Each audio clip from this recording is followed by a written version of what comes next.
ఒంటరి పోరాటం అసలైన సింహం సంజన గల్రాని. బిగ్ బాస్ అంటే కేవలం ఆట మాత్రమే కాదు, ఒక వ్యక్తిత్వం మీద జరిగే దాడి. ఈ సీజన్ బిగ్ బాస్లో అందరికంటే ఎక్కువగా టార్గెట్ చేయబడ్డ, అందరికంటే ఎక్కువగా అన్యాయానికి గురైన కంటెస్టెంట్ ఎవరైనా ఉన్నారంటే అది సంజన గల్రాని మాత్రమే.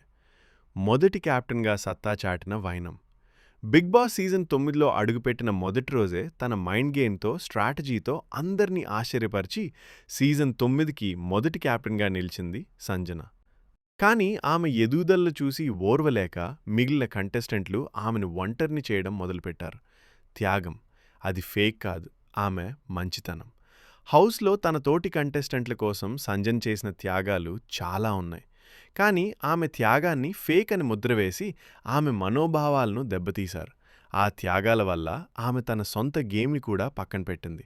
కానీ తిరిగి ఆమెకు దక్కింది కేవలం విమర్శలు మరియు అవమానాలు మాత్రమే.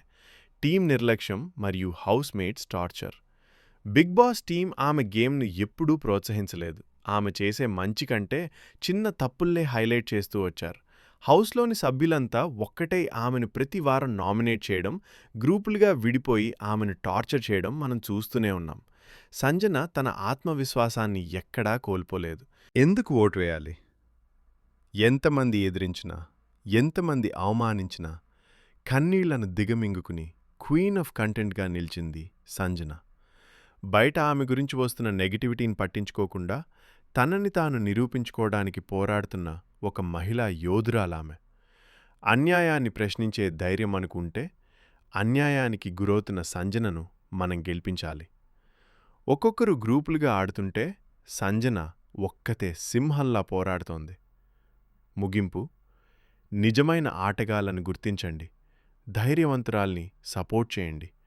మీ ప్రతి ఓటు సంజనకు ఒక ఆయుధం. వెంటనే బిగ్ బాస్ ఓటింగ్ యాప్లోకి వెళ్ళి సంజన గల్రానికి ఓటు వేయండి. అలాగే ఫ్రీ మిస్డ్ కాల్ కూడా ఇవ్వండి. మన సంజనను మనమే కాపాడుకుందాం.